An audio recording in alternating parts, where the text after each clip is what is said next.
Hello friends, चॅनलमध्ये पुन्हा एकदा तुमचं खूप खूप स्वागत. चॅनलला सबस्क्राईब केलं नसेल तर लगेच करून टाका. बेल आयकॉनवर पण क्लिक करा म्हणजे तुम्हाला नोटिफिकेशन्स देखील मिळत राहतील.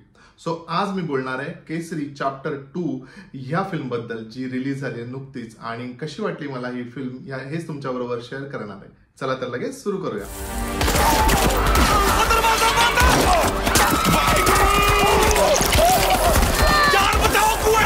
या फिल्मच्या कथेबद्दल बोलूया. सो आपल्या सगळ्यांनाच माहिती आहे की ही फिल्म एका सत्य घटनेवर आधारित अशी फिल्म आहे.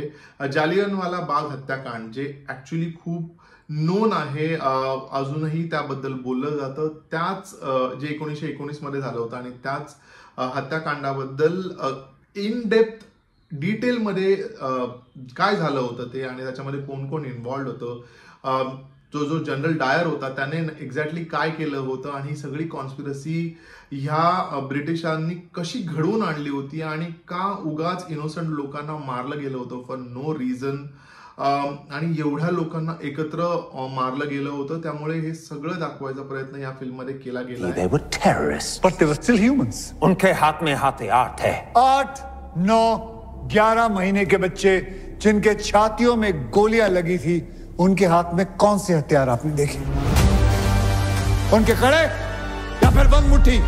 या फिल्म मध्ये शंकरन नायर, जो एक इंडियन लॉयर असतो, जो ब्रिटिशांसाठी काम करत असतो, पण हे सगळं घडल्यानंतर तो कसा एक इंडियासाठी उभा राहतो आणि कसा त्या ब्रिटिशांना गिल्टी प्रूव्ह करतो, हे सगळं दाखवण्याचा ह्या अख्ख्या फिल्ममध्ये दाखवायचा प्रयत्न केला गेलाय. आणि एका अतिशय उत्तम स्क्रीन प्लेने तो आपल्याला दाखवायचा प्रयत्न केला गेलाय, जे मला की खूप जास्त आवडलंय. पण ऍट द सेम टाइम तुम्ही ही फिल्म पाहताना डिस्टर्ब होऊ शकता. फिल्म ज्या नोटवर सुरू होते तिथे जसं मी म्हटलं की अनेक लोक मारतानाचे सीन आहेत आणि ब्रुटली मारतानाचे सीन आहेत. त्यामुळे सुरुवातच अशा नोटवर होते जिथून, जसं मी थंबनेलमध्ये म्हटलं ना, आपला राग उफाळायला सुरुवात होते, आपल्याला राग यायला सुरुवात होते, आणि जो राग शेवटपर्यंत एका वेगळ्या लेवलवर गेलेला असतो, की ह्या नीच लेवलला येऊन यांनी आपल्याबरोबर काय म्हणतात ना, त्यांना आपल्याला फसवलं गेलंय, एवढ्या लोकांना फसवलं यांनी, आणि तरीही ते कसे लोकांना इन्फ्लुएन्स करतात, खोटं बोलायला लावतात, कोणीही त्यांच्या अगेन्स्ट उभं राहायला तयार होत नाही.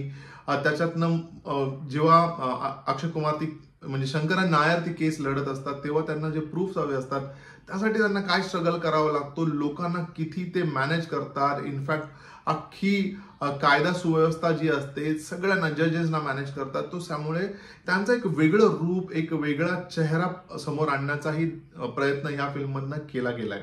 बोलूया या फिल्म मधल्या कॅरेक्टर्स बद्दल. सो फायनली मला वाटतं अक्षय कुमार यांना स्वतःची कमबॅक फिल्म मिळाली आहे, आणि येस, ह्या फिल्ममध्ये त्यांचा परफॉर्मन्स खरंच बघण्यालायक आहे. स्पेशली शेवटच्या आय थिंक 10+ फिल्म फ्लॉप दिल्यानंतर फायनली ही हॅज समथिंग, जिथे ही इज प्रूव्हिंग की अशा टाईपचे रोल अक्षय कुमारला दिल्यानंतर तो त्याच्यामध्ये काय करू शकतो, आणि त्याने हा रोल उत्तमरित्या प्ले केलाय. And definitely it's his comeback. त्याच्या व्यतिरिक्त ह्या फिल्ममध्ये आपल्याला दिसतो आर माधवन, जो अगेन बॉस, ह्या माणसाला कुठलंही कॅरेक्टर द्या, तो ते कॅरेक्टर अतिशय जबरदस्त पद्धतीने करतो. मी पर्सनली ह्या ऍक्टरचा फॅन आहे. सो त्यानेही अतिशय उत्तम काम केलंय. स्पेशल जर का ह्या फिल्ममध्ये नोट करायचं असेल तर अनन्या पांडे.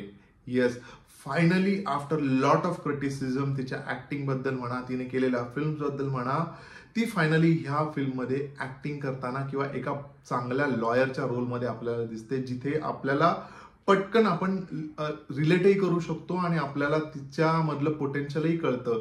तर मला वाटतं she should explore herself more and do such role जिथे तिचं पोटेन्शियल असं लोकांसमोर येईल. पण ह्या फिल्ममध्ये डेफिनेटली आपण तिला इग्नोर करू शकत नाही.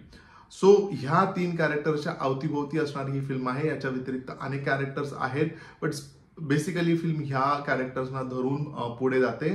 So Dev delivered a very fine performance. या फिल्मला प्रोड्यूस केलंय धर्मा प्रोडक्शन याने, त्यामुळे फिल्मची जी प्रोडक्शन व्हॅल्यू आहे ना boss, it is top notch. तो जो एरा क्रिएट करायचा होता 19th सेंचुरी मधला, तो अतिशय उत्तमरित्या क्रिएट केला गेलाय. त्यामुळे कुठेही कॉम्प्रोमाइज दिसत नाही. दिसताना सगळं आय वुडंट से खूप ग्लॉरिफाईड दिसतं, बट जे हवं ते सगळं विदाऊट एनी कॉम्प्रोमाइज आपल्याला दिसतं. आपल्याला सडनली त्या काळात जायला, म्हणजे इमिजिएटली आपण त्या काळामध्ये पोहोचतो बघितल्यानंतर. त्यामुळे which is again a very very good thing, कारण त्याच्यामुळेच आपण स्टोरीशी जास्त रिलेट करू शकतो आणि which is a very good thing about Dharma production. So आता बोलूया या फिल्मच्या लेखन दिग्दर्शनाबद्दल. सो या फिल्मचं लेखन दिग्दर्शन केलंय करण सिंग त्यागियाने, जो स्वतः ऍक्च्युली एक लॉयर आहे आणि त्याची ही पहिलीच फिल्म आहे. बट जेव्हा मी थोडाफार रिसर्च केला त्यात मला कळलं की he had spend almost 4 years just to collect सगळे फॅक्ट्स आणि ते फॅक्ट्स कलेक्ट केल्यानंतर जर का तुम्ही ही फिल्म व्यवस्थित पाहिली ना तर लिगल अँगलने ना त्याने, बिकॉज ही स्वतः तो लॉयर आहे आणि त्याने त्याचं शिक्षण घेतलेलं आहे, त्यामुळे जे कोर्टमधले जे सीन आहेत ना, मेजर फिल्म कोर्टरूम ड्रामाच आहे, तर कोर्टमधले जे सीन्स आहेत ना ते खूप इम्पॅक्टफुल क्रिएट झाले because of his knowledge and expertise त्याची असल्यामुळे. ओव्हरऑल सुद्धा आय थिंक जर का त्याची पहिलीच फिल्म असेल तर he has delivered a very very fine film I would say, जिचा स्क्रीन प्ले अतिशय स्टार्ट झाल्यानंतर फिल्म संपेपर्यंत आपण नाही थांबू शकत, दॅट इज 100% शुअर. त्यामुळे हे सगळं पहिल्याच अटेम्प्ट मध्ये करणं it is commendable and this director has done it. आणि तुम्हाला ही फिल्म पाहताना ऍक्च्युली खूप इंटरेस्टिंग वाटेल, खूप राग येईल, चिडचिड देखील होईल, पण yes finally that truth is out की त्या जो जालियनवाला बाग हत्याकांड होतं त्याच्या मागे एक्झॅक्टली काय षडयंत्र होतं, कोण कोण होतं, कोणी कोणी काय काय केलं, हे आपल्याला ह्या डिरेक्टरने फायनली सगळ्यांसमोर आणलंय आणि आपल्याला दाखवलंय. थोडक्यात तुम्हाला ही फिल्म पाहिल्यानंतर ऍक्च्युली जो इन्सिडेंट झाला होता जालियनवाला बाग हत्याकांडाची दुसरी बाजू देखील कळते.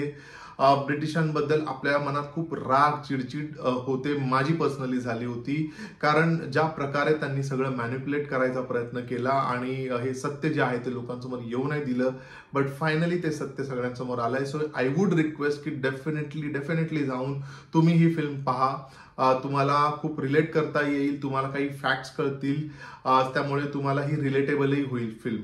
सो मी या फिल्मला देतोय 4.5 स्टार्स. सो फ्रेंड्स, हा होता माझा म्हणजे रवीचा view on film Kesari chapter 2. तुम्ही ही फिल्म पाहिली आहे का, आणि तुम्हाला पाहिली असेल तर कशी वाटली हे मला कमेंट करून सांगाच. माझा व्हिडिओ कसा वाटला, माझा रिव्ह्यू कसा वाटला हेही मला कमेंट करून सांगा. व्हिडिओ आवडला असेल तर लाईक करा, आपल्या चॅनलला सबस्क्राईब करा, व्हिडिओ जास्तीत जास्त लोकांबरोबर शेअर करा. आपण भेटूया लवकरच, तोपर्यंत स्टे ट्यून्ड.